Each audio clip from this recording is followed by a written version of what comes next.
Okay, so welcome back, Creatures of the Night, as we are joined for a new year, but same podcast, same gimmick match watch alongs as they continue because The Undertaker is a constant. He's always there in our lives, as we just saw most recently at the Raw 30th anniversary. He's always there and always will be. And I am joined, as always, by Randy Turco, my friend from Twitter, as we continue on this very long journey through Undertaker's gimmick matches.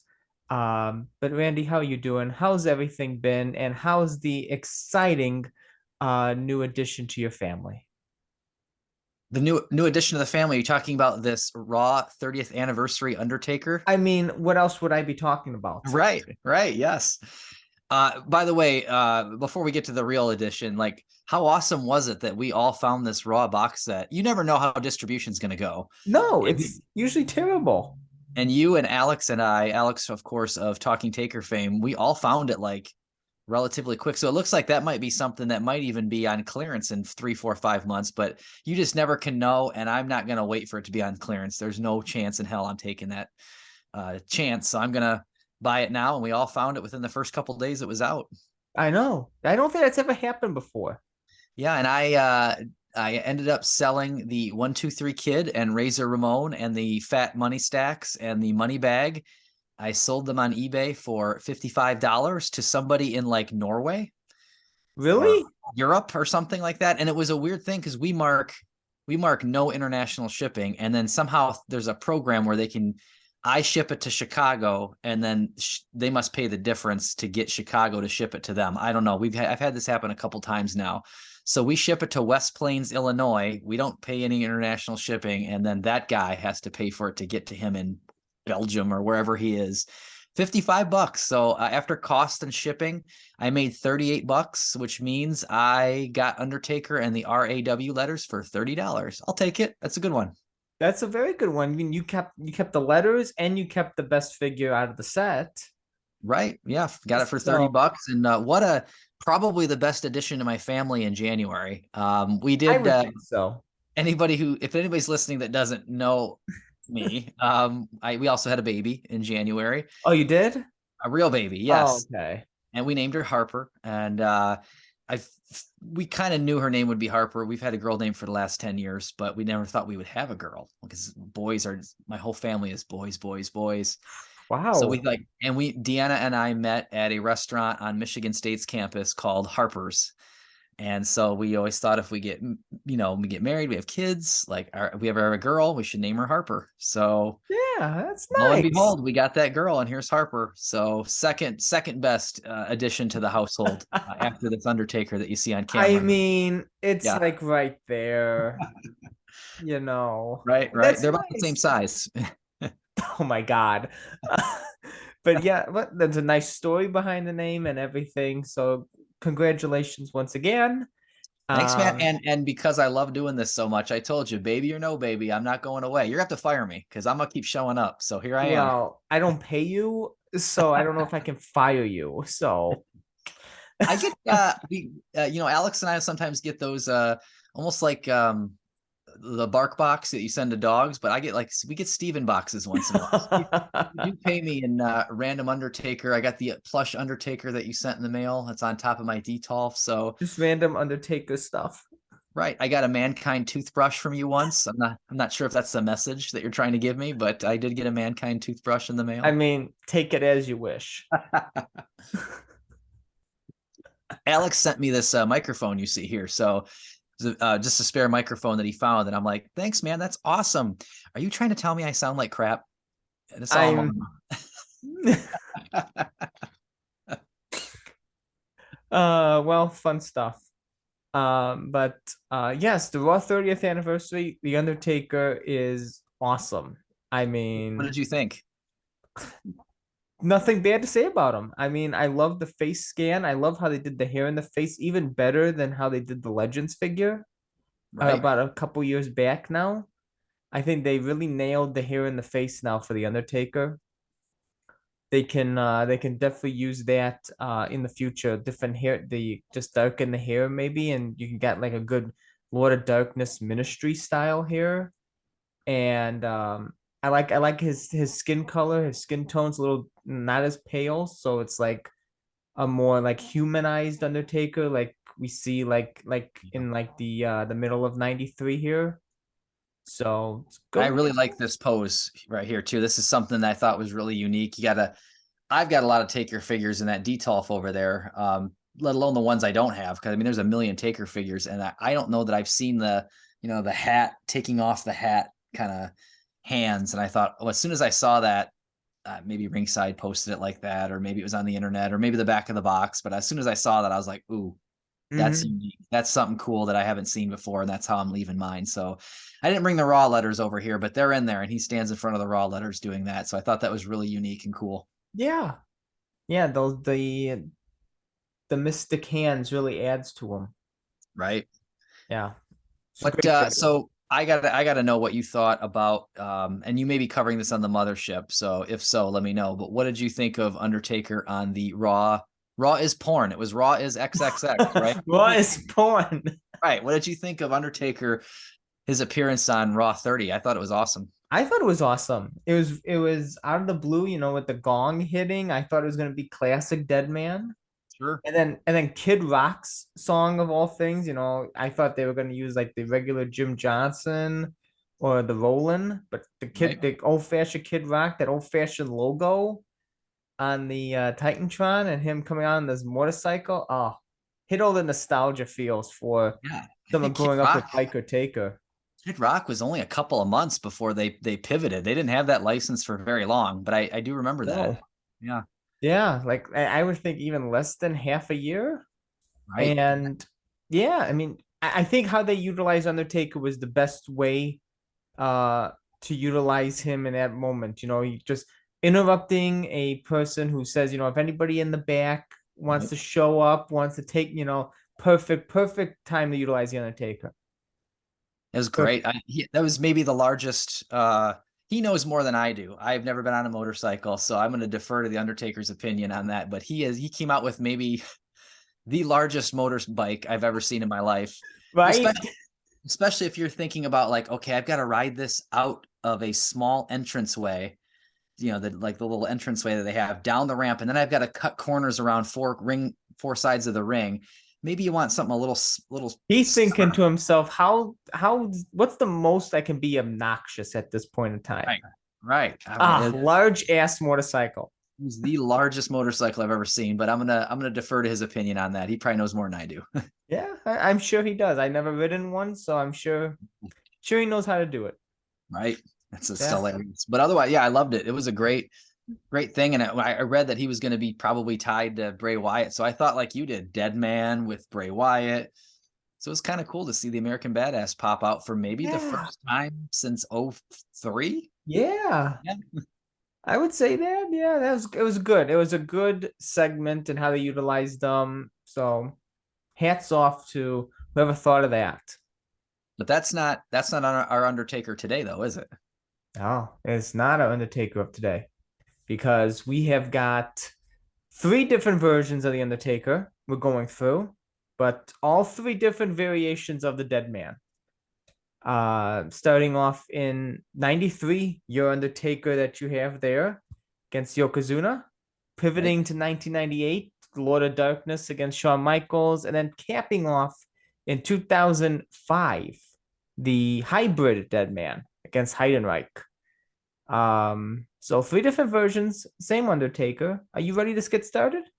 I am ready. I know Alex Doria he was the one who suggested this. We were kind of looking for themes for January. It's kind of a dead It's month, always hard. It's always especially up north here. It's all gray and cold, and it's going to last the rest of your life. And Alex was like, "Hey, why don't you guys do some casket matches? Why don't you do some Royal Rumble casket matches?" And we're like, "Yeah, like let's." So that's what we're gonna do.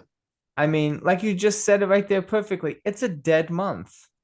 A dead month, perfect. So how do you put a dead month to rest? Well, we're basically at the end of January. So Yeah, we're putting it to rest in the casket matches with three of Undertaker's most unique opponents, I would say. Yes, they One is definitely don't yeah. share a lot of attributes between each Yeah, other. they So don't share a lot of attributes. They're all three very different with three different very personalities. right. And we get started with the largest personality, Yokozuna at Royal Rumble 1994. Yeah, probably And one of it was in the middle of that time where he was getting stuck with big guy after big guy after big guy, disaster after disaster after disaster. But Yoko could, for his size, he could move. He could work a decent match yes, compared to the other well, guys, what is he coming off of? He's coming off of Giant Gonzalez. right? So anything is a step up from here. Right. So we're coming into the Royal Rumble 1994. I cap it off. I'm starting off at 1 hour, 10 minutes, 50 seconds. He is just entering through the curtain. How about you? Wait, you said 110.50? Yeah. All right, let me get there. I was at 108 something. I was gonna do entrances, but Steven's all business today. Just we'll do the caskets entrance. Isn't it funny the casket gets an entrance? The Like I think casket gets an entrance. in our last match today, the casket gets an entrance, and I'm like, does it need its own entrance? Yes, it does. What is my thing doing?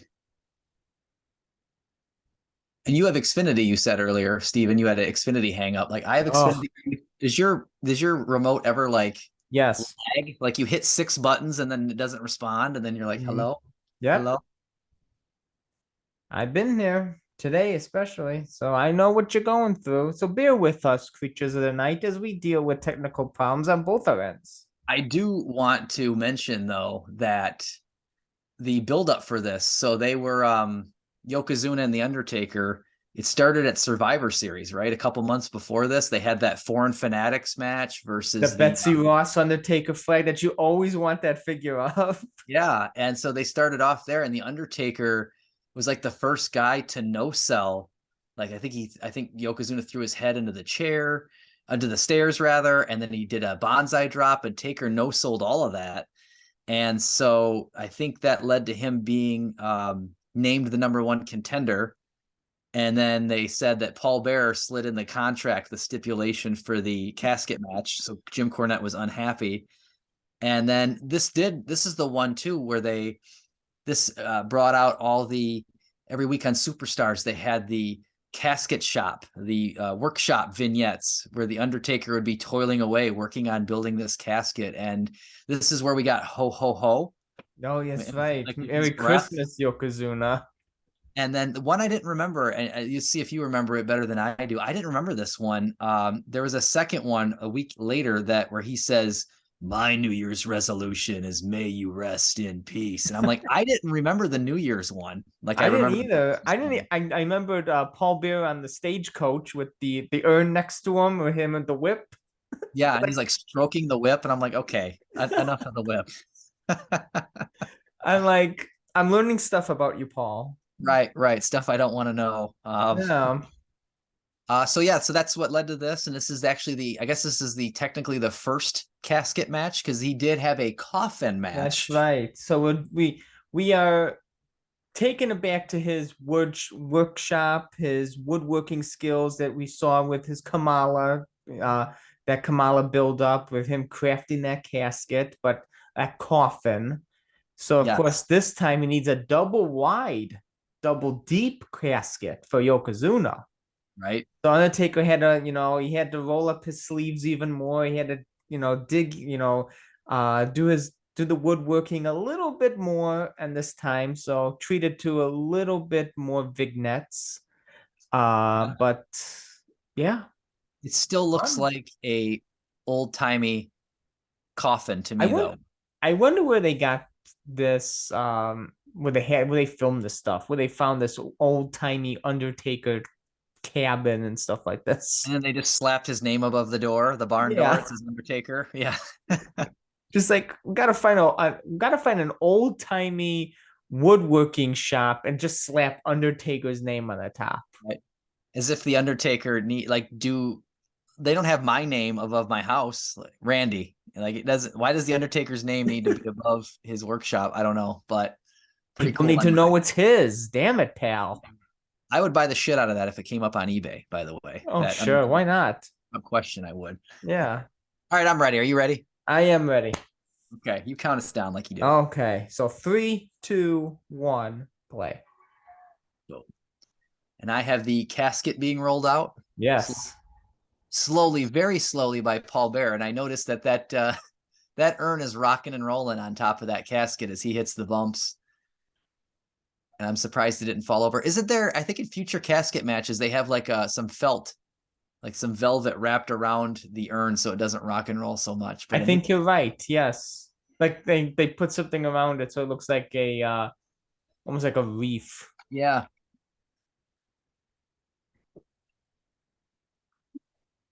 That urn's got some dents in it. That's been hitting people's heads for 4 years already. that's the urn to me. That's the urn that I'm tied to, is that very first urn. A lot of people like the one with the ears that they talked about during the Mankind days that they had on that A&E Lost Treasures show. I like that first urn the best because that just reminds me of very early Undertaker. But you're right, it's seen better days by Oh 19. yeah. By now it's been hitting every superstar for 4 years already. Yeah, house shows, TV. Yeah, there is the Undertaker walking behind the casket. Still in gray for now. I think, is this his last match in gray? I think it Yes, it is. is. Yeah. And Monday Night Raw is a spry 1 year old here. It's hard to believe that Raw is even a thing here. It still feels like Saturday morning wrestling to me right now, watching this pay-per-view. It doesn't feel like, well, I could actually have Damian Demento, the Raw main event was a year before this. That's crazy.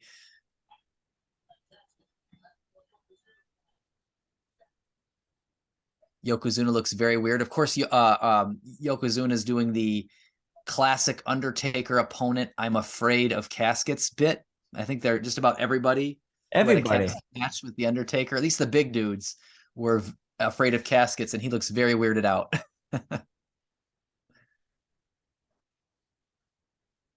He is concerned, Yokozuna is.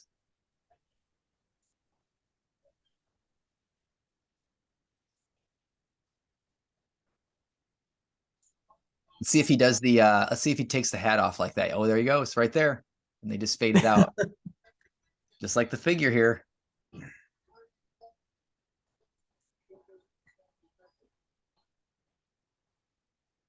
And we talked about the urn. I think this match, as we let it unfold, this match is going to be all about that urn and how it gives the Undertaker his unrelenting power.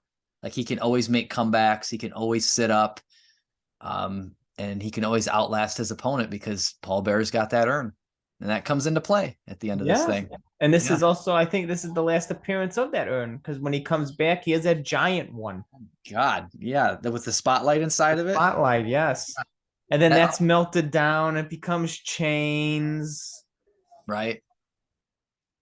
I didn't love the big urn. I'm glad it was a one-off thing because that big urn was God, it looked like a car. I mean, it was huge, right? Got to have that stare down. Got to have that poster shot.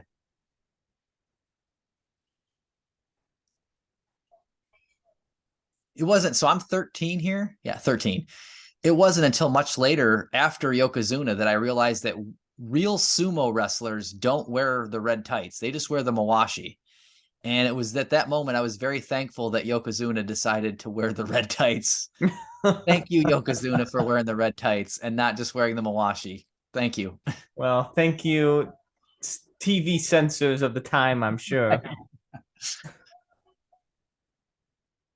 I see those four. There's like a family of 5 wearing those Razor Ramon shirts in the top right-hand corner of the screen. Family of 5.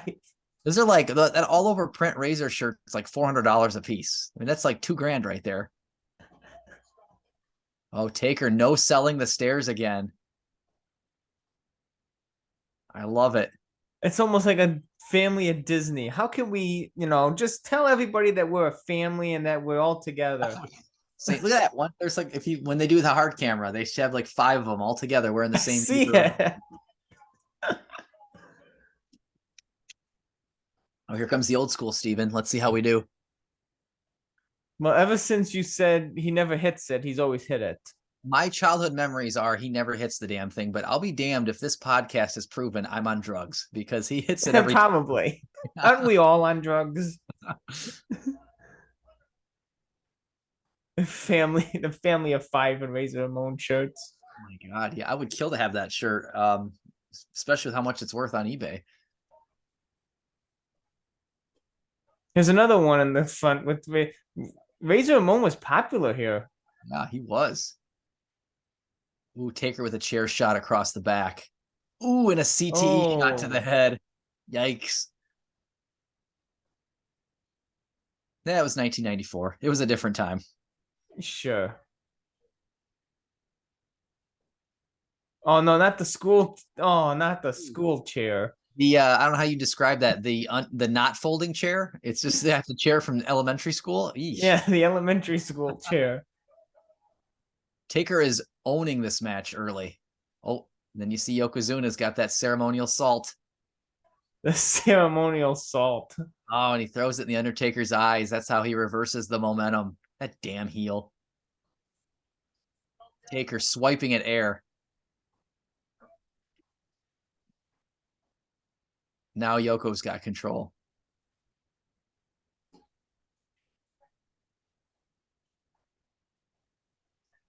Oh, now Yoko's going to use the chair. Oh, and a chair across Undertaker's back. These guys in the front row with the mullets are like letting Yokozuna have it. They are letting him know their opinion. Never take an opinion of a guy with a mullet. Right. And a tucked in shirt with folded up sleeves. Very 1994.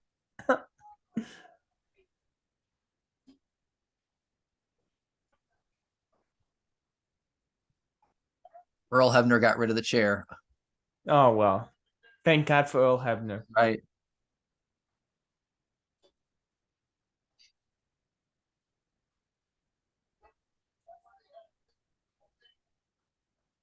Mr. Fuji, I noticed he's not wearing any shoes. Oh, neither is Yokozuna. Maybe it's like my house. You got to take your shoes off to go inside.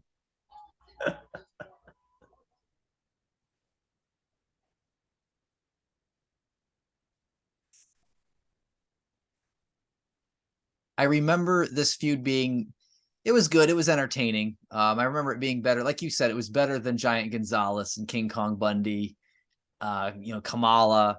But I do remember after like 3 years straight of this stuff, I was kind of sick of it. I was ready for him to move on to anything else. But this was a pretty good feud looking back. Oh, Yokozuna's the first one to try the casket here. Earl's having trouble with it. He doesn't know how to open a casket. Okay, there we go. He's got him in. Half in. And there's Paul reaching in there with that. Paul's reaching in there with that urn. That salt has worn off. Yes. Here comes the Undertaker. This looks a lot like WrestleMania, the arcade game between the two. A lot of kicks and punches.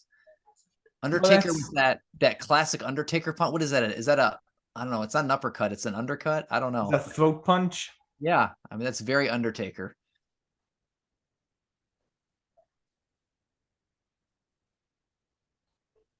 That was basically wrestling in the 90s. Just punch and kick, throat punch. Oh, did you see that choke slam, Steven? I mean, Oh my God. Just when you think Hulk Hogan at Judgment Day 2002 was the worst one ever. Oh, wait a minute here. Yokozuna, Royal Rumble 94. Right, we'll put that up there for sure. Taker just DDT'd him, and it looks like he's going to win the championship.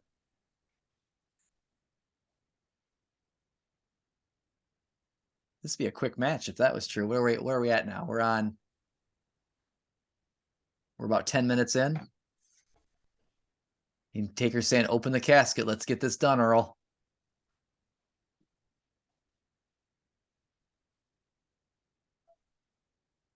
He's got to roll this. I mean, he's going to need like a bulldozer to get this guy in the box. Oh my God.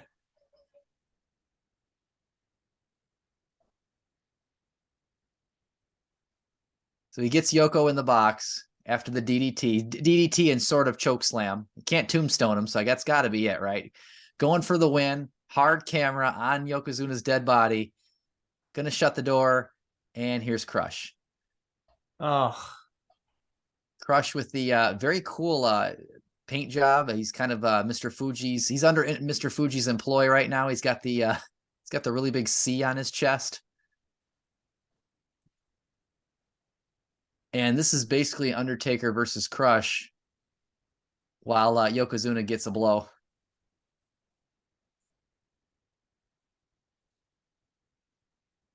And Taker, to his credit, is taking it to him. Oh, here comes, I forget his name, a Japanese wrestler. Oh, here comes, I forget his name. That guy. I forget his name. Well, he's not memorable. Here comes Tenryu. I remember his name. Do you, or is it just because Vince said it? Oh, did he say it? I have the sound off.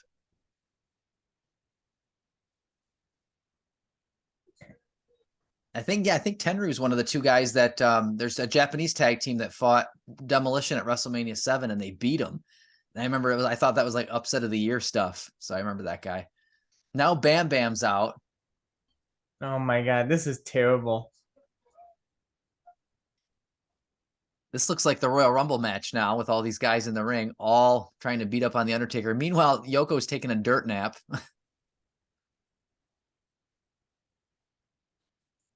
This is, what is this? 1, 2, 3, 4, 5 on 1 if you count Yokozuna. And Mr. Fuji now has the urn. So the Undertaker. Oh my God, Paul, go and get your urn. Right? Doesn't he though? I think he comes and he starts whooping some ass. Paul Bear does. Yoko slowly getting out of the casket. Here he comes. Paul. Oh, he's stomping mud holes and walking them dry as he takes the urn back, and he knocks out Cornette too. So now Paul's got the urn back. So I think these, what is this, 7 on 1, 5 on 1 now? They're about to have a real rough day.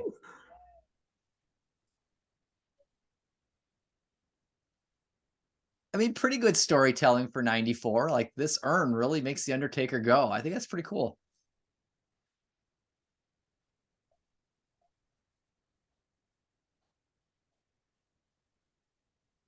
Oh, I see Bam Bam there. He's got a clean shave and he's got a salt bucket in his hand. Oh, not Adam Bomb. Comes Adam Bomb. Oh, salt bucket to Crush accidentally. Oh, and now Undertaker's got the salt bucket. So now, if you're scoring at home, it's Undertaker and the salt bucket versus Oh, not Jeff Jarrett. Double J, Adam Bomb, 2 Japanese guys, Yokozuna, Bam Bam. And I'm putting my money on Taker and the salt bucket. You really made them believe that he was gonna win it all.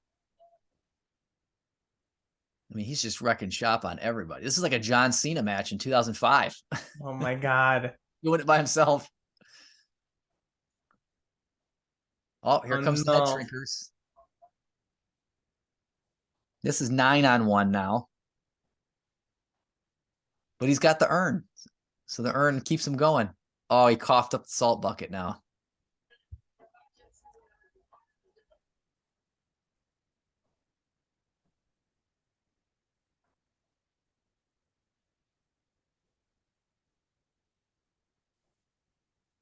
It's hilarious that they're all just beating on him, but like you need to get him in the box. That's what you need to do.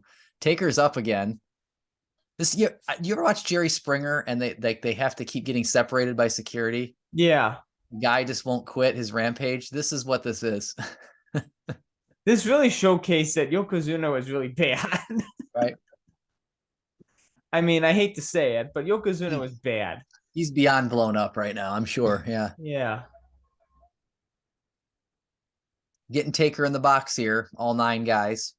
But Paul still got the urn. Oh, they can't shut the lid. Taker's got the oh, he's gonna take her up. Oh, here we go. More throat punches. I mean, he's destroying the heels. Undertaker has no friends. Where are the faces at? I mean, are they on a coffee break? Where is everybody? Go get ready for the Rumble. Oh, here's Diesel. Oh, a very young Diesel. Here's Diesel with the mullet. Why? Oh, Yoko stole the urn. Now the Undertaker's in trouble.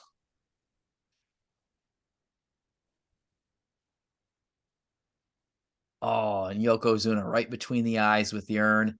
I haven't seen somebody sweat that much since Brock Lesnar. Oh, I took the cap of the urn off. And so we finally found out what's inside the urn. It's this green smoke. It looks like Cheech and Chong. Oh my god. The power of the urn is escaping.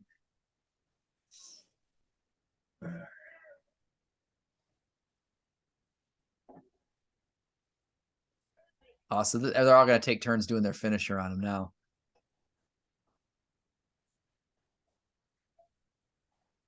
Boy, Jeff Jarrett sucks, even back then. Right. Apparently his finisher is a fist from the top rope, I guess. Good for him. Bam Bam with a fat guy headbutt. That got Chris Benoit in trouble, so be careful, Bam Bam. That's right. Are we going to get another one from one of the head shrinkers? Or do they do body splashes? Yeah, body splash. Speaking of the head shrinkers, my wife asked about I was talking to her about the Make a Difference Rikishi Fatu with he was the anti-drug guy. The Make a Difference Rikishi Fatu. She was like, I'm sorry, what did he do? And I'm like, yeah, man, when he was like a dare advocate, like make a difference. And she's like, what? And I had to show her pictures and she just wouldn't believe me that this is a real thing. Make a Difference Rikishi Fatu. Make it that's a figure right there. We need Make a Difference for Rikishi Fatu with that jacket. They're finally putting him in the box here, this 10-on-1 affair. Come on, Yoko, use your fat legs and push him in.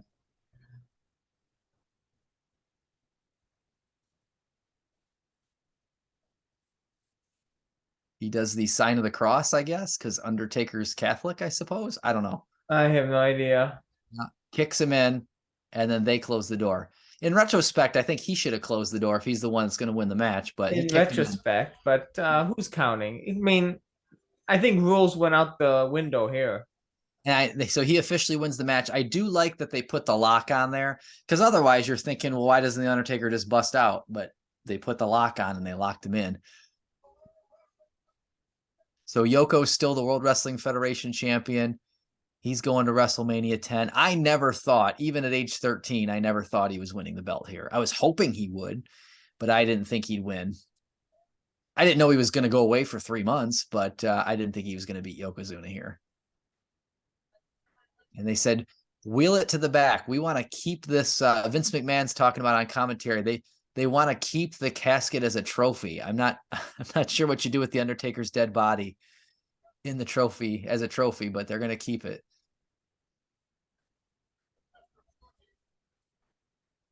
Undertaker's gone for what, 7 months? I think so. Leslie Nielsen's going to try to find him with that Naked Gun stuff. He's gone until August.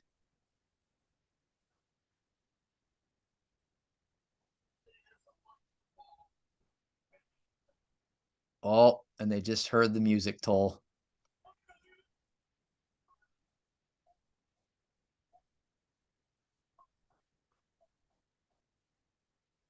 And there's smoke billowing out of the casket, just like the urn. It looks like Cheech and Chong up in smoke. Maybe the Undertaker's in there lighting up a fatty for this pimp daddy. Oh my god. And then you see Taker the casket cam. You see the Undertaker inside. This has got to be a pre-tape, right? You assume. Oh, I would. Oh no, It's live. I'm just saying. it's live, pal.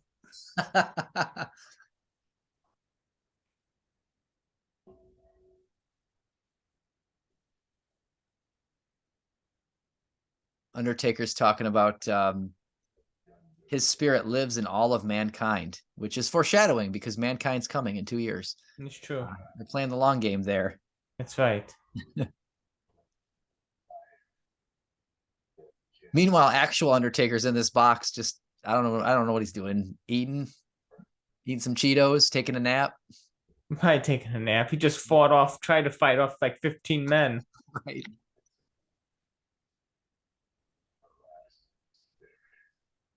And then I read the rumor. It's only a rumor. I don't think it's ever been confirmed that he's going to rise up to the heavens here with he's going to go to heaven with Marty Jannetty. Is it? Do you think is it Marty Jannetty that's standing up on top of the screens there, the big screen? I have no idea. I never heard that. Oh, I've always read it was Party Marty in kind of a cloak, and you can't really see. It's kind of dark. There's smoke as he rises to the heavens, and Party, Party Marty. I read it was Party Marty, but it's just a rumor. This is the first time the Undertaker dies, right? Undertaker has died more times than the Big Show turns face or heel. He's died so many times, but this is the first time the Undertaker dies. Crazy to think this is the first of many. Oh my gosh, so many deaths and rebirths. And see, you can see a guy up there vaguely.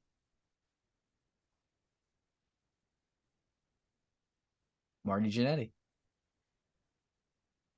And you didn't think he did anything significant with his career. Oh my God. There it is. That's a resume bullet point. Right. Stood in for the Undertaker at Royal Rumble 94. Went to heaven with Undertaker, January 94.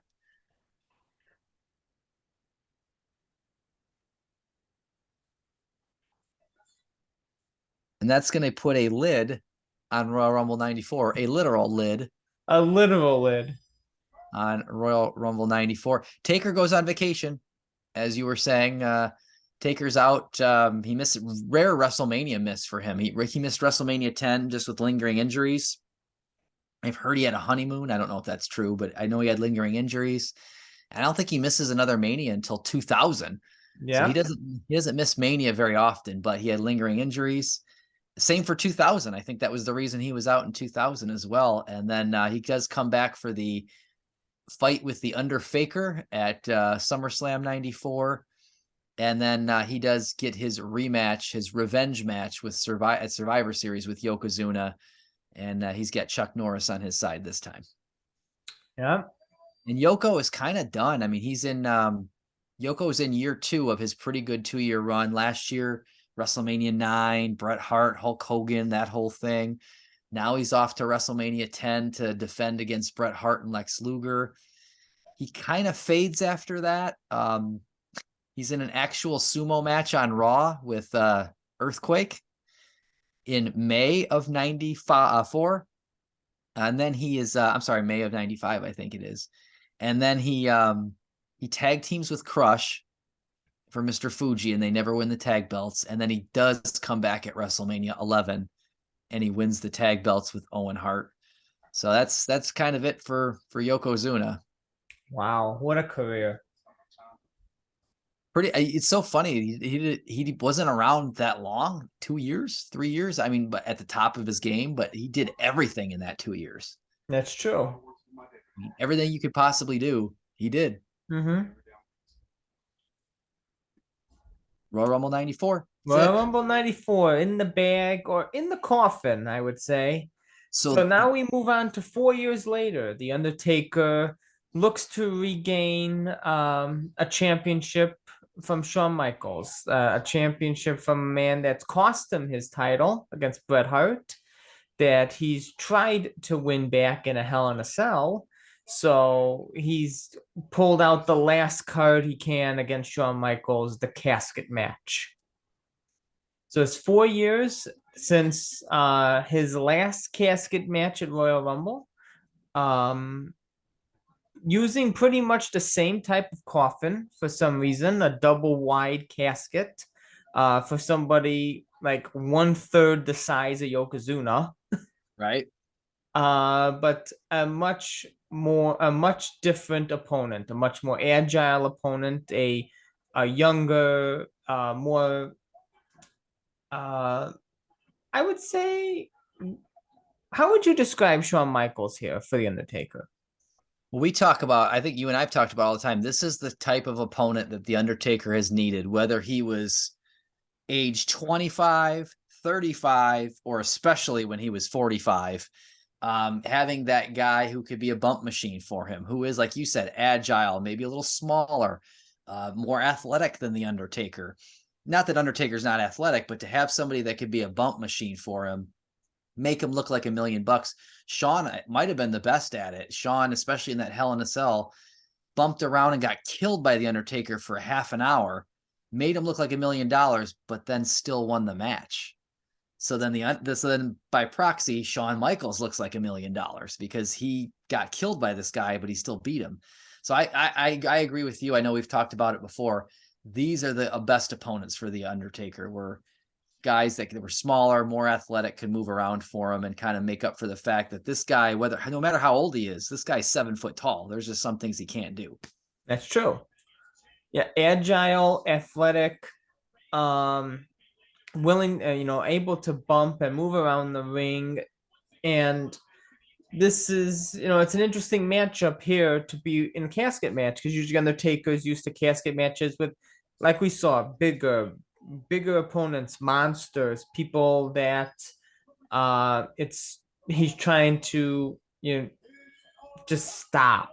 I would say it's the end all be all for this. And in a way, this is his way of trying to put an end to Shawn Michaels, stop this. Shawn, as I said earlier, Shawn Michaels is the catalyst to Undertaker losing the title, and he's escaped everything the Undertaker's tried to give out to him. He's escaped the first encounter by having it be a draw. He's escaped the Hell in a Cell with Kane.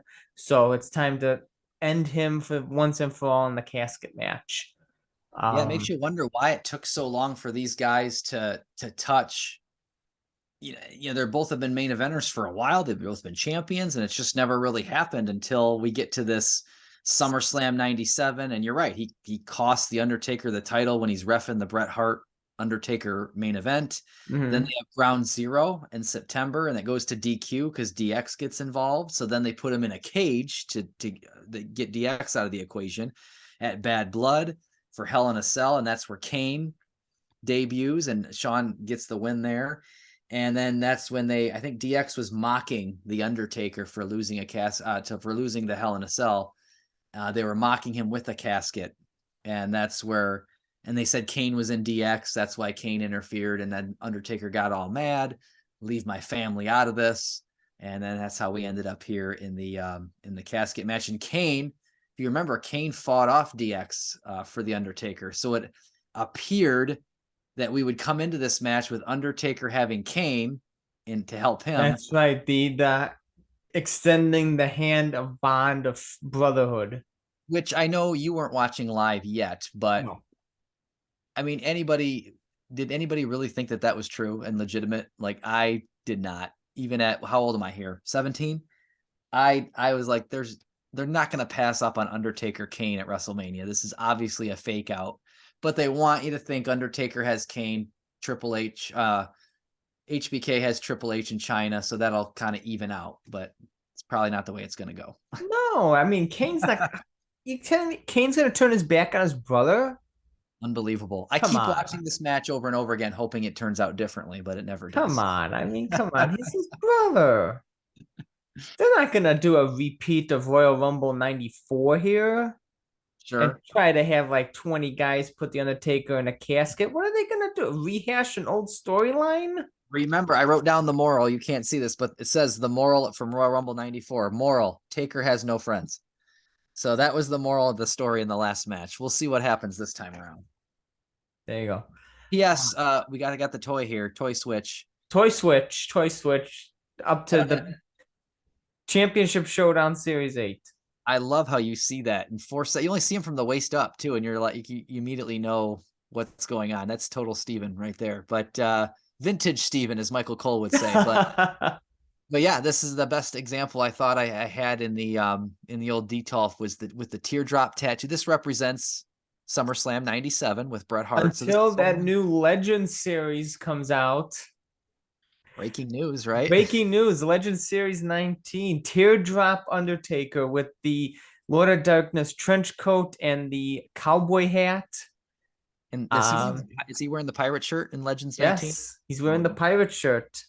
You got to have the pirate shirt and the teardrop tattoo. So until that Legends 19 comes out, maybe summer, I'm guessing, I maybe. hope so, yeah. This was the best representation I had, was Championship Showdown with Bret Hart. This represents a match that took place probably 3-4 months before this one here that we're gonna watch. So thought it was the best representation with the old teardrop tattoo and the pirate shirt. Nice. Yeah, looking forward to that Legend Series coming out. I mean, that's a once in a lifetime look. Right. Like he And used he's there one day, I think, with that hat. right. And they put him Yeah. on posters, they put him on VHS covers with that hat. They put him on marketing. So now he gets a figure finally with that look. Yeah, and I still think there's going to be a home in my detail for this Championship Showdown guy, because you have to have him wear the hat and the cloak that it's going to come with Legends 19. You got to leave him in his entrance gear. You got to You get a little probably winged title for him so he can hold it. just took the I got to do the Steve Austin. You just took the words right out of my mouth. You got to get the wing title. You got to. And you got to get that like a Vince McMahon figure next to him with the microphone. Yeah, with the jean jacket. Yeah. Yeah, you got to. So You gotta get a Vince. well, and they announced too, good time to bring up that they announced Brother Love with that too. So there's a Brother Love in that same wave, I think. There is. And I never thought about this, but what a cool idea, collecting the Undertaker's managers. So I've got one Paul Bearer in that Detolf to represent Paul Bearer. Well, at And I least you thought, got Paul Bearer to represent Paul Bearer. right. I got one, and I thought that's good. I want the rest of this to be Undertaker. I don't want Kane's. No offense to Kane's out there, Kane fans, Canaanite. Sorry, No Canaanite. no offense, but I just want Undertaker. I don't even want Paul Bearers in there. But I thought, let me do one Paul Bearer.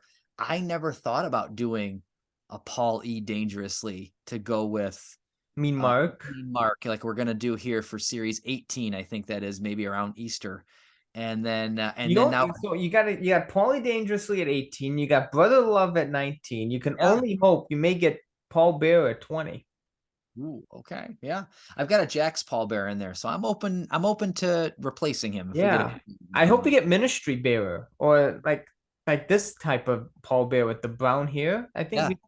that's what we should. That's hopefully what they do next for Paul. Right. That was in ways that Paul Bearer is kind of the best Paul Bearer. He's the funniest Paul Bearer, I think. That one. Yeah, that'd be great. You gotta have Undertaker's managers. I never thought of doing that. Here I'm trying to collect all his belts and make sure there's a representation of every title that he's won. Sure. I never thought about managers, and it looks like it's going to get handed to me all in the same year. Well, how cool is that? Look Yeah. at that. So I am paused at 218.40. Well, I was farther than you this time. I was at 221, right when they ring the bell. Oh, okay. Well, skip his entrance. I was just following your lead. Okay, if you're in front of me, that's fine. You said 221. 221.31. So Shawn, essentially, when he's done with his entrance, he leapfrogs into the ring in his corner, and they ring the bell, and that's it. 221.31. Okay, we're 221.31. So we count it down. Since you have the time, you count it down for us. Okay, we're gonna hit go in 3, 2, 1, go.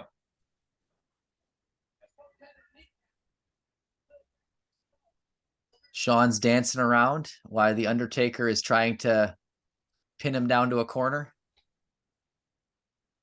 And Shawn's doing that stick and move, because he can't get caught by the Undertaker because he doesn't have him covered on power. Oh, Undertaker caught him. Too late. Body shots in the corner.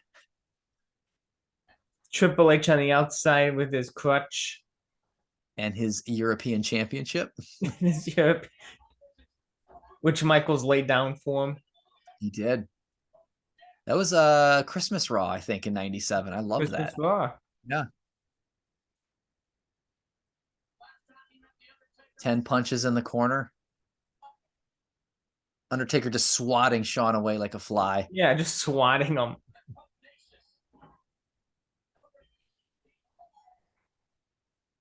And I think if I'm not mistaken, it's like 2 minutes into this match, they have the spot where Shawn, essentially cracks his vertebrae. Look at that sunset flip or whatever it was that they just kind of jumped off the rope and the Undertaker caught him by the throat. That was a cool move. No, that was a good one. That easily could have went wrong. Yeah, here we go. I think this is the spot right here. They open. No, he's going to open the casket. Oh, here it is. That's at Dumps him over Jack's. the That's top. at Jack's BCA ring gear casket. It really is. There it is.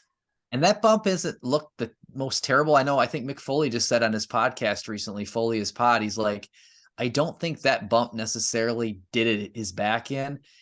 Mick theorized that it was just the amalgamation of all these years of taking bumps like that. And this was literally the bump that just broke the camel's back, literally. Because it doesn't look that bad compared to other bumps, but woo. Yeah, I don't even think at first, you don't even think he hits it. I mean, that costs him 8 years here. After this, he does WrestleMania and then he disappears. Yeah, at first, you don't even think he hits that casket.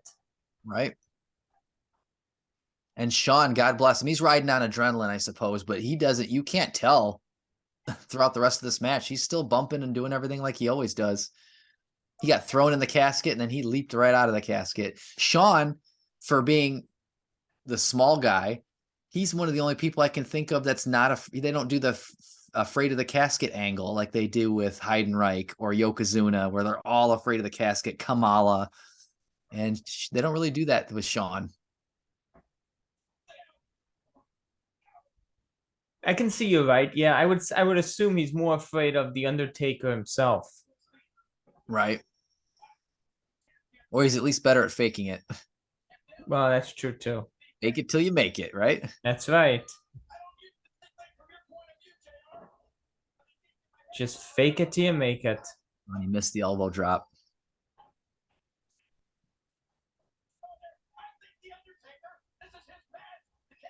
Or are we going to do he's wrenching on his arm here. Are we going to lead up to the old school here, Steven? Here we go. Well, how are we going to make out on this one?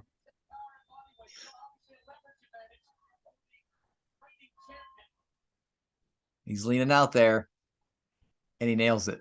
I swear to God, like I just Child Randy didn't know what he was doing. Yeah, you didn't. You must have been on drugs, I swear. I just don't remember him hitting this, but this podcast has shown me to be not true.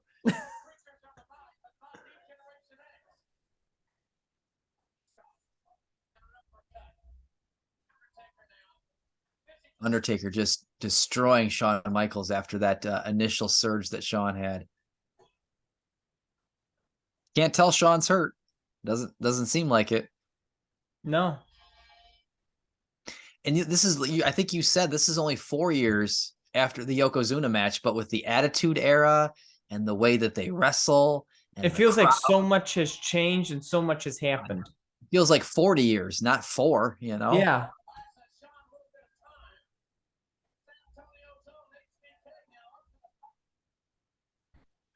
Undertaker catching Shawn with the power slam off the top rope to get control back.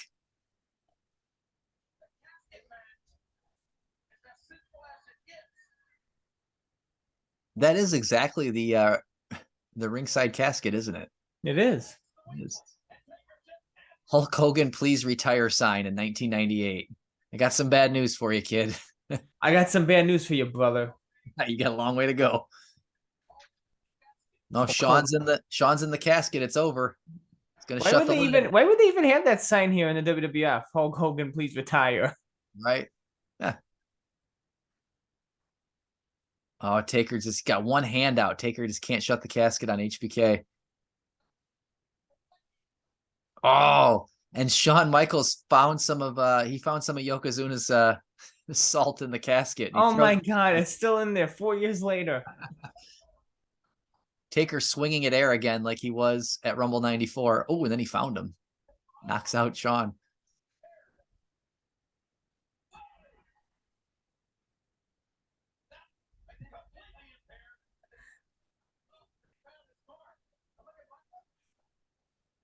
And I don't know if Shawn's boxing him pretty well here, but I don't know if Shawn wants to get in a striking match with the greatest striker in the game. I was just gonna say you don't get into a striking match with the best pure striker in Yes. WWE history. This is literally the Jax BCA grapple gear casket. Oh boy. Shawn's getting a lot of Taker's giving him a lot of offense here. Mm-hmm. I kind of remembered this match a little bit to be like the Hell in a Cell at Bad Blood, where Taker owned the whole day and then just lost at the end, but not here. Well, there's a good spot. Taker with his perfect 10 landing over the top rope, and then Shawn skins the cat at the same time. That's pretty cool.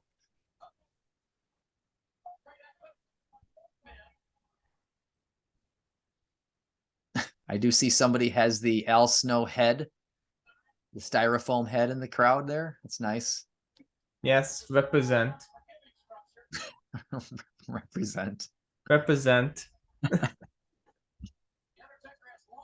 But where is the family of Razor Ramon shirts? Where are they? Yes, they're not in Fresno tonight. They are still in the same seats, just waiting. Right.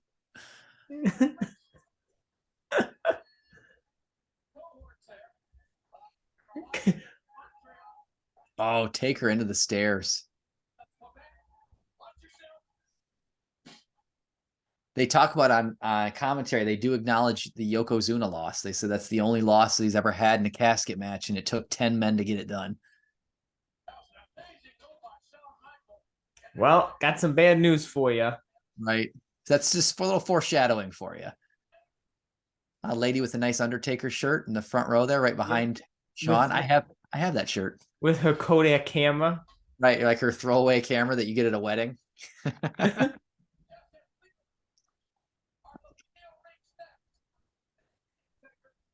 And what appears to be Willie Nelson sitting next to her. I was just gonna say the best Willie Nelson impression and a brunette Fabio. Yeah, let's look like Fabio a little bit. Ooh, nice pile driver on the stairs. Back in the day when you could do that. That's a good spot. Shawn was annoying, but there ain't much better than 1990s Shawn Michaels wrestling.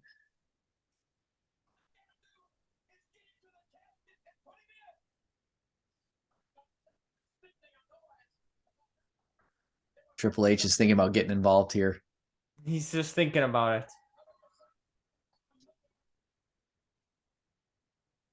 He's going to hit him. Oh, so Triple H, the head of creative for WWE, is beating up The Undertaker with a crutch on behalf of Shawn Michaels, the head of creative for NXT. What a world we live in the year of our Lord 2023, Steven. What a time to be alive. Right. What a time to be alive.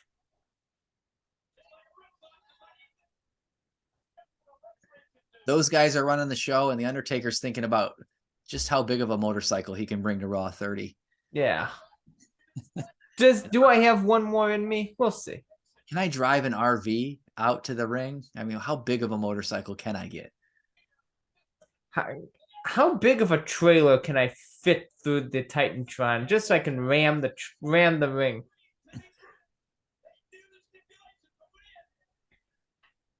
Oh, Undertaker lady standing up and yelling at Shawn Michaels with she's wearing my shirt there. Yeah, she is. She's giving him a piece of her mind.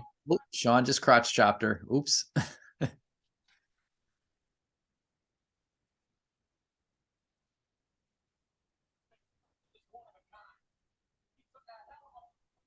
For reliving this probably for the first time since 98, he's had a lot of offense. I'm surprised.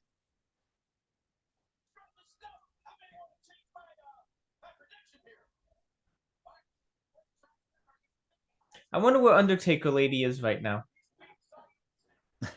Wonder if she's still loving life. Does she still have the Undertaker shirt? Yes. Is she still a fan? Right. Is she still alive?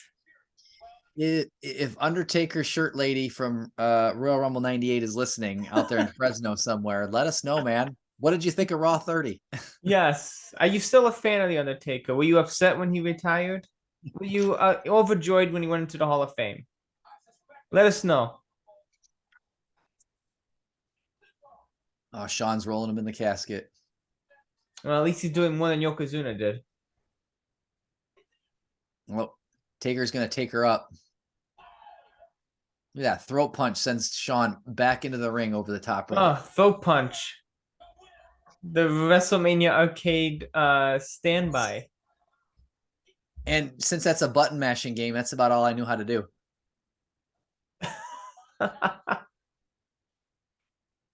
Nice neck breaker.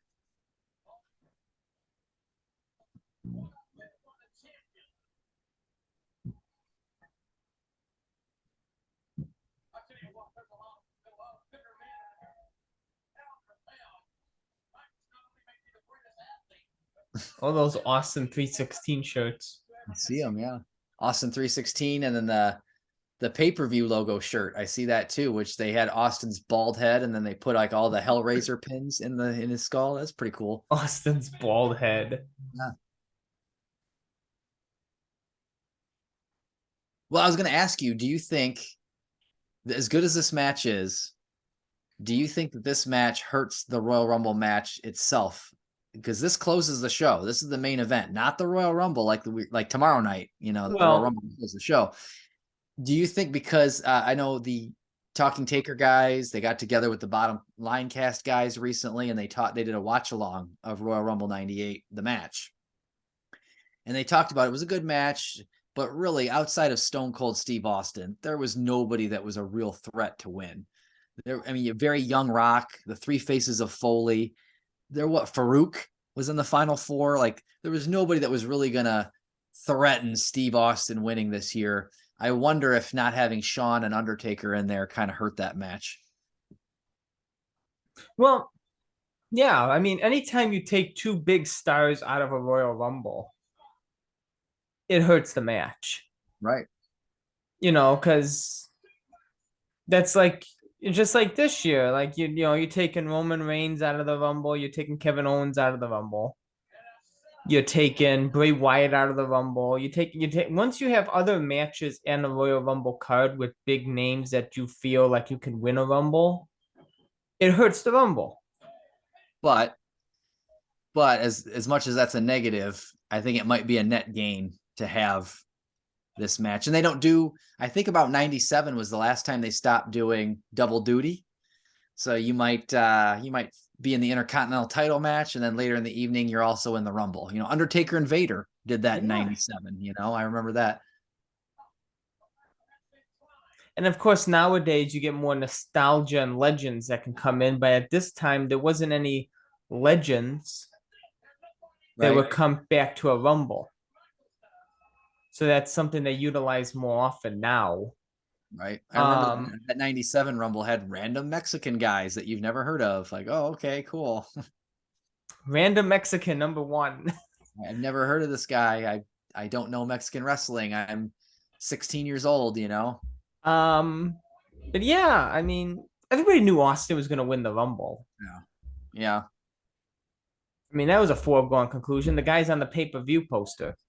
And for that matter, Shawn is the World Wrestling Federation champion, so he's not going to be in the Rumble anyway. Yeah. And after knowing that Austin's winning the Rumble, do you really think Taker's winning the title? You're going to have two faces at WrestleMania? Although I do like the crotch grab here. Crotch chop, crotch grab. Yes. Love it. We're going to start to take her up.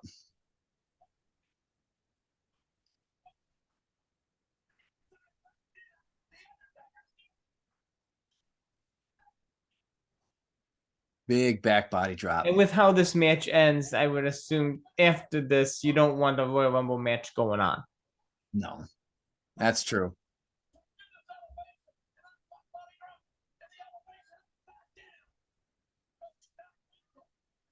Upside down, bouncing off the ceiling. I mean, this guy has cracked vertebrae right now. I mean, I don't know how he's doing it. I don't know. I pulled my back a couple months ago and I couldn't even stand. Right. Like I sleep wrong and I'm in trouble for the next 2-3 days, you know? Yeah.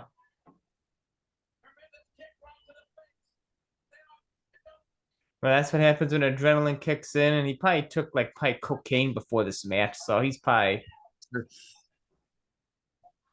flying high, brother. He's gonna fly high right here, jumping in like a Nestea plunge into the casket. Now they're both in there. And Earl Hebner decides to shut the door. For what reason? Nobody wins? Good job, Hebner. And then you just see the casket rocking. So if this casket's rocking, don't come a knocking, you know?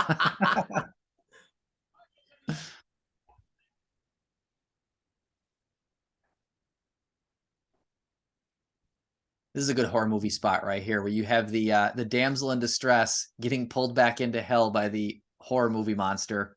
That's a cool spot.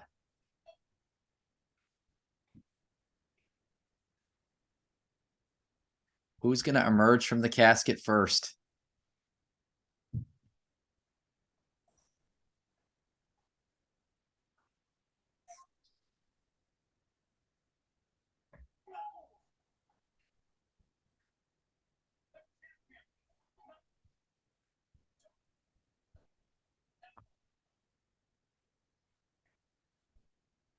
Oh, we're going for a choke slam here.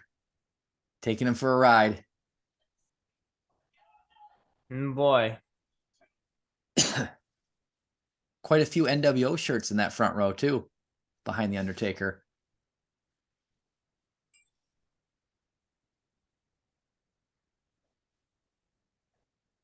Oh, they're opening the casket. He's signaling for the tombstone.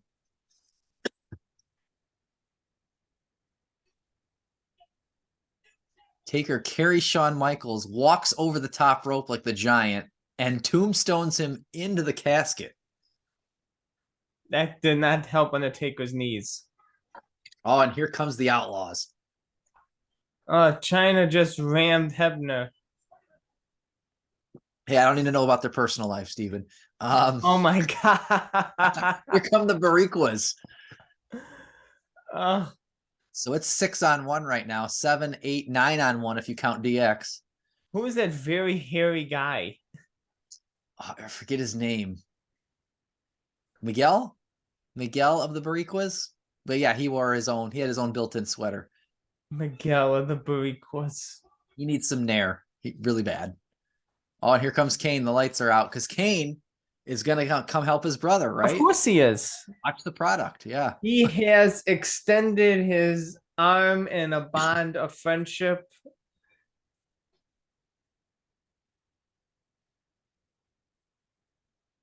Kane's only in what? October, November, December. He's in his third month. Pretty new character.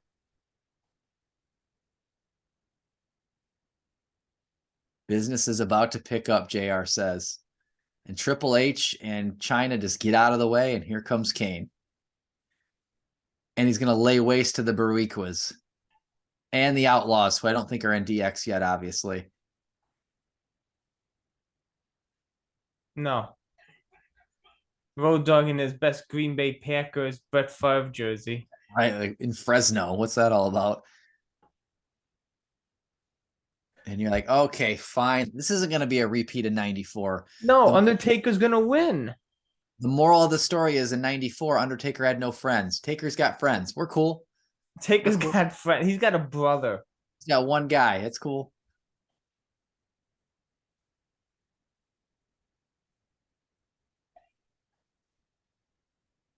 And Kane like does his pyro thing where he slams his arm down, but then there's no pyro, and then he just decides to punch Undertaker in the throat. Very weird transaction there, but that's how it goes down. No. And our hopes and dreams are crushed. As JR says, no, damn it, no. No, damn it, no. Right.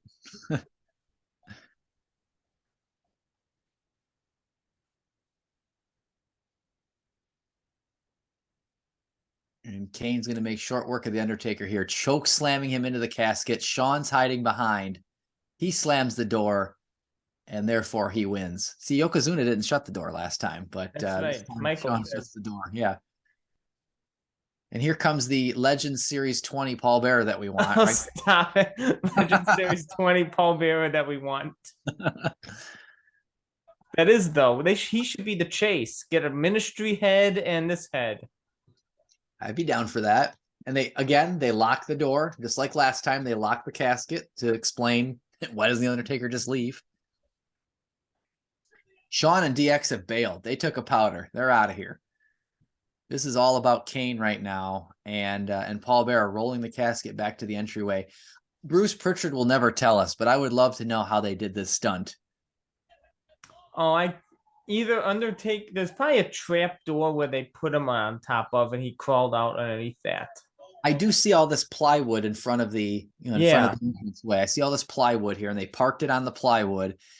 Kane goes and gets like a fireman's axe, and he's just gonna start chopping holes in the door or in the lid.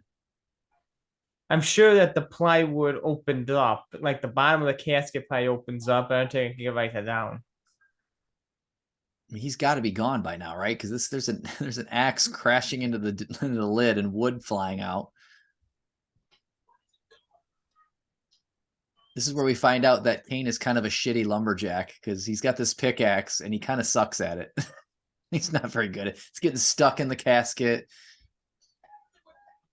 I think eventually he just leaves the damn thing in the hole because he can't get it out.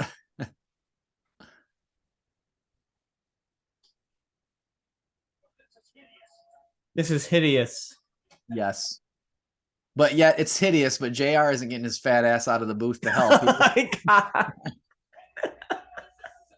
This is hideous, but JR's not getting his fat ass off the booth.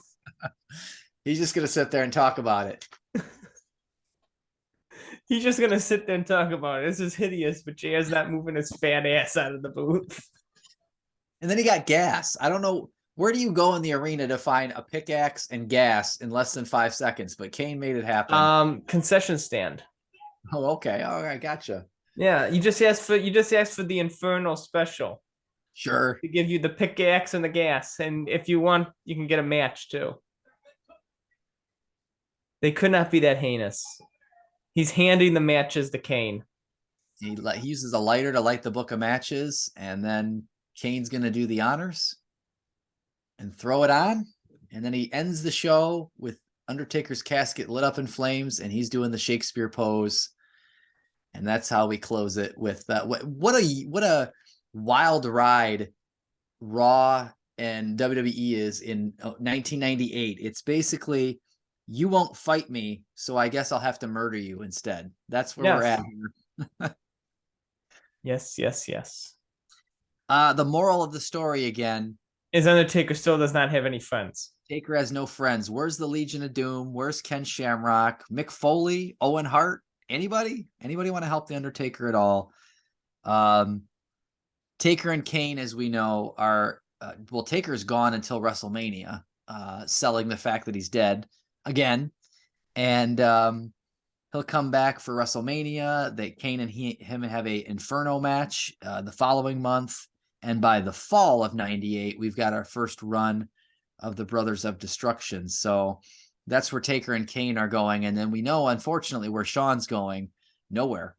He's going to cancel out of No Way Out because of his back, and then he's going to wrestle WrestleMania in Boston against Stone Cold Steve Austin and lose the belt. Put on a pretty good match for somebody who's can't walk hardly, and then he becomes commissioner. He becomes commissioner, makes Vince McMahon's a life a living hell. He wears the shortest shorts you could wear in the Iron Man match in 2000 when he's the ref. Yeah. Becomes special guest referee at times, and then eventually comes back at SummerSlam 2002.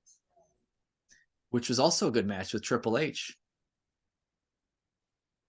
And then, of course, as we discussed, the toy du jour was the championship showdown. The toy du jour. Right. At least until the Legends 19 comes out. Oh, yes. Of course. You can't forget the Legends 19. But now we go from one of Undertaker's greatest opponents and greatest rivals to another one of Undertaker's more shittier opponents and shittier rivals. Right. This is the last of our three, but what a way to end the episode on, with Royal Rumble 2005 against Heidenreich. Right. It's kind of a wet fart to end the night on. It kind of really is. But we're 0-2, Steven. We're 0-2. We need a Yokozuna. win. We need a victory. When you need a win, there's always Heidenreich. That's right. That's right. We got a brand new casket in this match. We got a brand new casket. We got an opponent who's afraid of caskets again. So we got everything looking up in our direction. Um, it can only be from here. Undertaker's got friends now. Undertaker's got friends in this match. Allegedly. So Heidenreich's got friends though, but Undertaker's got friends. But we're not gonna have a repeat. I can feel it I can feel it deep, deep in my bones. Yeah, so Um, Heidenreich, for anybody who doesn't know, is a kind of played a psychopath who had really bad poetry. He called them disaster pieces. And I think he was managed by Paul Heyman for a good while. And then yes, they he tried ends to murder the Undertaker. yes, they he ends up helping JBL, Heidenreich does, beat the Undertaker at No Mercy in the last Ride match, which we covered in our Yes, we did. archives in June of 2022. So check that out. Listen to our archives like we're a regular Bruce Pritchard and Conrad Thompson. And then I think that so the next month, Taker beats Heidenreich at Survivor Series and gets his revenge. But then at Yeah. Armageddon, usually that's where it ends. I got my revenge. I'm done with you. But at Armageddon, Heidenreich comes back and helps JBL retain again over Undertaker, Booker, and Eddie Guerrero in that bloody four-way Mm-hmm. he had. So then Undertaker ends up beating Heidenreich at Tribute to the Troops, which is one of his few Tribute to the Troops matches. He beat him by count out, but he beats him anyway. And then on SmackDown, a random episode of SmackDown, Undertaker beats Heidenreich and Heyman in a 2-on-1 match, and that kind of writes Paul Heyman out of it. Wow, Undertaker's got an amazing win-loss record against Heidenreich. Well, I have a good win record against Heidenreich. So Teddy Long gives him this Royal Rumble match, The Undertaker, and then says, you can name the stipulation, and Undertaker picks caskets. Why? Because Heidenreich is afraid of caskets like every Undertaker. And if I was Undertaker, I would think to myself, Royal Rumble and caskets are not my strong suit. Right. Maybe I should stay away from that. Or we do this one to reverse the tide. Right. Right. So here we are. You know where he got better was we stopped doing the wooden caskets that you can light on fire and everything else. And instead we have an actual. We just go to the funeral home casket. Right. An actual casket, not a coffin. That's right. That's right. Well, he ain't getting any deader. So might as well start this one off. Where are you paused at? 37:05. They're both in the ring, and Nick Patrick just rang the bell. 37:05. Okay, I was close. I was at 36:10. So here we go. 37:05. Let me know when you are ready to go, and you can count us down. I am ready. So we'll do it in 3, 2, 1, go. This is 0405 Taker now, so he's got that MMA kind of pose as he sizes down an opponent before the headlock. You changed your figure? Did change my figure to the WrestleMania 39 basic. I believe you sent this to me, if I'm not mistaken. So I thought this was the best representation of the return of the OG Deadman. This is 04 Taker, but obviously this is January 05 in this match. So pretty close. It's close enough, yeah. Including that belt buckle. That's how you know. This is 04, 05 Taker right there for sure. Yeah. And I think the cane from this line, I think would work too for his run in a little bit later on. Spoilers. Yeah. Those should be hitting stores soon, I'm sure, with the WrestleMania shipper in the next couple months or so. Which, again, paying a few bucks extra for ringside or Steven Box, as I call it. Steven Box. I get but I mean, I've had this for months. I've had this for a long time, and it's not. I know, right? Yeah. Just like that greatest hits figure is supposed to come out too in the shipper. It's like I've had that for like what, 6 months already? Yeah, that's old news. Yeah, it's old news. Let's get Series 2 in stock.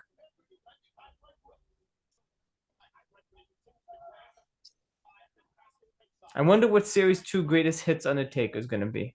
I don't know. I have no idea. Especially now that they busted out this such a niche Legends Series 19. I have no idea what they could possibly think. Maybe we were talking about in our group text today with Alex. Maybe the Undertaker with the American flag on the singlet. Now, it has to be something that's been released already. So I'm thinking maybe Hall of Right. Champions. Yeah, I know you want Hall of Champion. I would buy that. I do. I have the tag team championship represented by the ringside exclusive WCW tag team champion Undertaker, and then I bought a WWF tag team belt to go with it. But I would buy Hall of Champions. That would represent Deadman Undertaker as a tag team champion. That's right. You need the Ministry tag team. Right.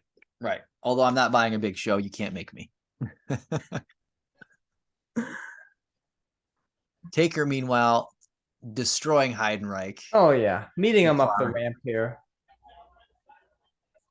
I will say Heidenreich, for this overplayed, the opponent is afraid of caskets trope. He's the only one that like really feeds into it during the match. Like Yoko didn't really, after they started wrestling, he forgot about it. Kamala, but Heidenreich keeps looking at the casket. He's worried about the casket. He doesn't want to go near the casket. So that's kind of cool that he was that committed to it. I guess if there's one thing I could say about the guy.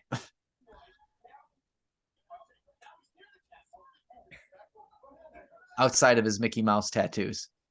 I mean, and then Big Show really did it too. He put a number on the casket. He destroyed one. Big Show did. Oh boy, where I forget that we'll have a Big Show casket match to do eventually. That's right, eventually. We'll probably hit that at the end of the year, the Survivor Series caskets. Why not? At least it's in theory a whole year away almost. In theory. Heidenreich wearing gloves that the Undertaker's going to start. Well, Undertaker is wearing them, isn't he? He's already wearing them. Like the MMA gloves. Yeah, I'd say so. I think it's on the same style. Taker started letting that MMA fluence come in after he came back as the OG Deadman.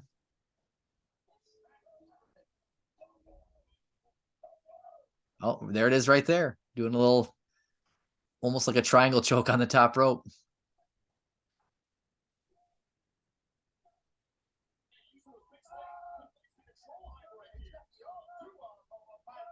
Is there anything else that screams 90s more than that, like, barbed wire tattoo around your bicep? That screams 1980s right there.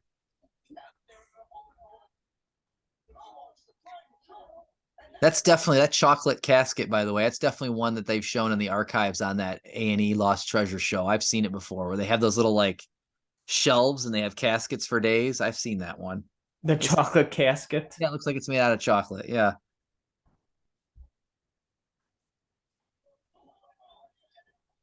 Oh, there's Snitsky. No, Snitsky. So before this match happened, they did have one segment where Gene Snitsky approached Heidenreich and said, I know you don't like caskets, but I got an idea. And he made it sound like it was this intricate plan. Like it was almost like the Home Alone battle plan. Like he had an intricate plan going on how to beat the Undertaker. And apparently that plan was interfere. That was the intricate plan, was interfere. So make it a handicap match. But like you said, Steven, the whole theme of the night has been the Undertaker's been outmanned, outgunned, and he has no friends. Yeah. So here's Snitsky and Heidenreich 2-on-1 destroying the Undertaker. Is there anybody out there to help? I mean, come on. There's got to be somebody. This is ridiculous, as Michael Cole says. It is. It's ridiculous. They're putting the brain together. Oh, and inside the casket is Bald Kane. Paul Heyman? No, Bald Kane. Oh, I was going to say, Randy, I think you got the wrong match on. No, Bald Kane. So Kane has been feuding with Snitsky over on Raw. So he comes in here to counteract Snitsky. And I guess I read that this was supposed to lead to eventually, I'm not kidding here, Snitsky and Heidenreich versus the Brothers of Destruction at WrestleMania 21. Thank God that got nixed. Thank God, thank God, thank God. Thank God they fired Heidenreich and Snitsky before that. Oh my God, that would have been terrible. That would have been a terrible waste of a WrestleMania, even more than the WrestleMania 19 Big Show A-Train thing. Oh my God, that would have been terrible. Can you imagine? We would have been robbed of that Randy Orton match for this. Yeah, that Randy Orton match at WrestleMania 21, that was one of the first times I got scared about the streak, was that match. That was Like a good one. we would have been robbed of that. Right? So Heidenreich, who's afraid of the casket, is pushing it down the aisle for no reason. Meanwhile, the Undertaker is recovered, and here he comes. Like, you might want to worry about the actual guy.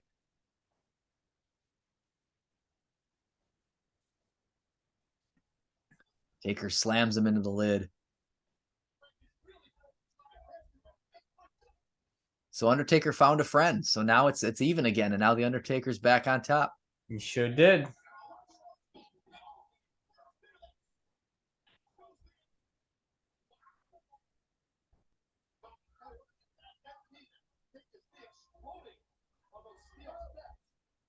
Oh, he picks up the mat here. This is a pretty cool spot. I don't know that I've seen this in any casket match before this, and maybe they've repeated it since, but like Heidenreich lifts up the mat, so it's just a regular concrete floor down there, beats on the Undertaker and leaves him there laying there in front of the ring, and then he's gonna push this casket on the cart here, and he's gonna squash the Undertaker's head like a grape, essentially ramming it in between the casket and the ring. I thought that was a pretty cool spot.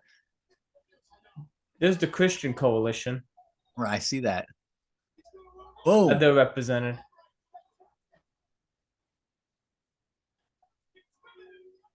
I don't see the Razor Ramon shirts or Undertaker shirt lady from what was it, San Jose. This is the one in Fresno, but San Jose, I don't see Undertaker shirt lady. We have been robbed. It's not that far from San Jose over to Fresno. I don't know what she was doing in 2005. She could have made it. Yeah, she could have. Heidenreich's an idiot, though. Right in the saw front. that sign. Well, Heidenreich putting on the $1 Million Dream basically looks like The Rock putting on a sharpshooter. It's very terrible. The Rock putting on a sharpshooter. Very terrible. Kane should never have left yet. Right. He should have taken care of Heidenreich too.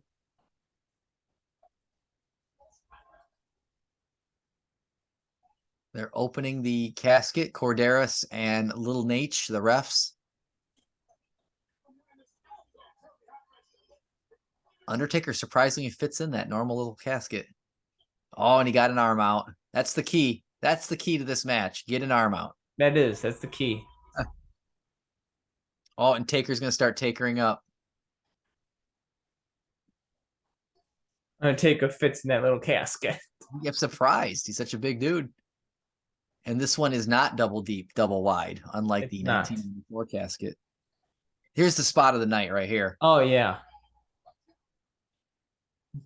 Oh, Taker's going to do his signature leg drop on the ring apron, but Heidenreich's half hanging in the casket. So like the leg drop is on top of the casket lid, which then is on top of Heidenreich's shoulders. That was a pretty cool spot. And maybe the only redeeming quality of this match. That got a holy shit chant. You know it's big time when that happens. That's it. It's time to put this monstrosity to bed. That's right.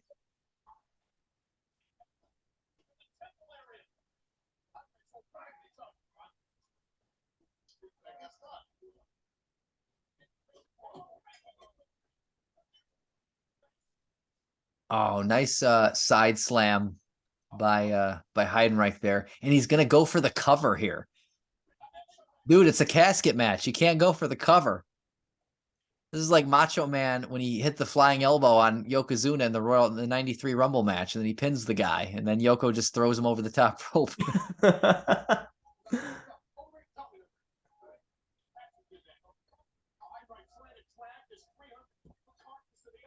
You got the casket open and he's dragging his leg, just trying to get him in the casket. Oh, he got him in again. Oh, Taker got a hand out again. Grabbed him by the throat.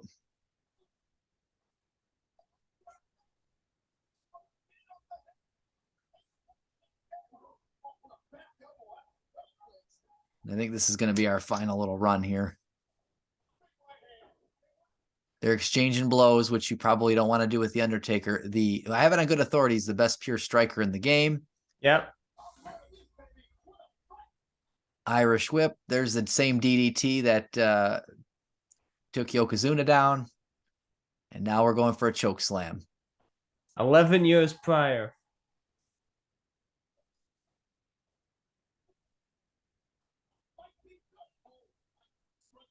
Oh, there's a sign that says Alex. I wonder if Alex Dorio is. Oh my God. And Johnny. Royal There's Rumble. a Johnny there. Oh, another horrible choke slam. Well, who did it worse, Heidenreich or Yokozuna? Who did it? Or Hulk Hogan at Judgment Day 2002. Right.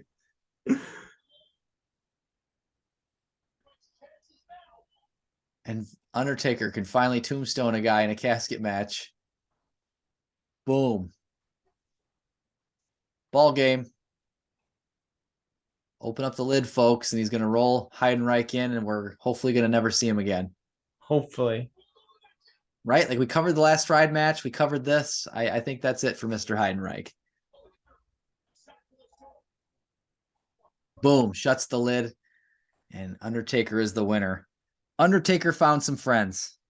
Undertaker could have easily just rolled them in, and he didn't need to do the extra leg kicks and punches. Sure. It is still, the door's still kind of not shut as they roll Heidenreich away. The referees now, they had druids in the entrance. The casket got a match, an entrance with druids. Mm-hmm. At the end of the match, just the two referees roll them out of here like garbage. They like the garbage he is. That's funny. Yeah, they only paid the druid for the one time, not the second. Right. Taker, thankfully, is going to move on to Randy Orton at WrestleMania 21, not Snitsky and Heidenreich, thank God. Thank God. Orton would get hurt, as you know, so they would have to put their feud on ice, and Undertaker would kill time with Muhammad Hassan. Oh, Jesus. And then he would go back to Randy Orton to close 2005. So a pretty good 2005 overall. Heidenreich is going to feud with Booker T. He is going to then make a face turn, and he's going to join the new Legion of Doom with Animal, and he's going to win the SmackDown Tag Team titles in 2005. And then by January of 2006, 1 year from here, he's released. So there you go, the story of Heidenreich. That's all I got. Outside of this guy here. It's not a bad representation for, I think it's for a basic. That's pretty good. No, it's a good one. Yeah. He's represented in the DTOF. Nice. That was my I forget what month it was, the August or September Steven box. Probably, whatever one it was. I love it. So we got how many casket matches are there? I think there's 8 or 9 casket matches to cover. 8, 9, 10, something like that. Probably, we just knocked 3 out of the park right here. We just knocked 3 of them out. Yeah. And 2 of them may not have been the greatest matches. Yeah. Royal Rumble told a good story. Maybe Royal Rumble 94 told a good story because that was the first real one. But the match with Shawn was good, and then Heidenreich maybe not so good. Yeah, maybe not so good. But Undertaker found some friends in the Heidenreich one. He finally, which he needed. He needed friends. Yes, he learned from his mistakes over the past 11 years, and he figured it out. Mm-hmm. Yes, he definitely figured out the way to have friends. What are we going to do for February? What do you think? We got to think about some sort of some sort of theme that ties into Valentine's Day and love. I don't know what it is. Brother Love wasn't really around very long. Maybe does Undertaker have some good February matches? I don't know. We got to look into it. You gotta look into it. February is usually the month of the Elimination Chamber, No Way Out. So maybe the times that he's in the Elimination Chamber. You could do that. That might be decent to do. I think there's 3. He's in 3 of them. He wins 1. Okay. So maybe we can maneuver that around. Chamber matches, I think, are a little longer, but Maybe we can do the one he wins at least. I might be game for that. We'll have to talk about it. But that stay tuned, folks. That could be the next version of the elimination. Just off the top of my head. Sure. Yeah. Great. So game. any other notes that you need to get through before we close the lid on January's episode? I don't think so. We covered all the toys. We covered Raw is Porn. Yes, we did. Great time with Raw is Porn. We covered Legends Series 19 coming out soon. So we covered Legends Series 20 with the... Oh, yes. The hoping of Paul Bearer. They're listening. If the government's listening, you know Mattel is listening. If the government's listening. They're all listening, Steven. They certainly are. Well, if you have nothing else, I have nothing else. Make sure to follow Randy at Twitter at Pokey's Little Dog for all your horror and Undertaker and John F. Kennedy needs. And what's the college football that you are a fan of? The University of Minnesota, the Fighting Golden Gophers, one of the most fierce mascots in college. You know, you got Maryland Terrapins, you got the Fighting Turtles. We're the Gophers, the Golden Gophers of Minnesota. That is my college football team. I am a season ticket holder. I start off in August. In August, you dress for like fashion. So it's like what you dress for fashion. Yeah, like you're dressing you're going to the game in August and you're like, what kind of cool shoes can I wear with my maroon pants and my snazzy Nike yellow polo shirt. And then by the end of the season in November, you're dressing for survival. And you're like, what the hell can I wear to not die out there in the 12-degree weather for 3 hours? So yeah, I get it. So if you over tweets, yeah. So if you're looking for any type of those tweets, you follow Pokey's Little Dog at Twitter. And if you have not done so already, please make sure to follow this podcast on Twitter at CollectUpDead, on Instagram at CollectingDeadman. Make sure you've made it this far, to hit that like, comment, and subscribe button, and on my YouTube channel, and subscribe to this podcast wherever I am found. And until next month, I want to thank you for joining us here. We'll be back, same Taker time, same Taker channel, as we keep on rolling, baby, as always. Thank you, Randy. Thank you, sir.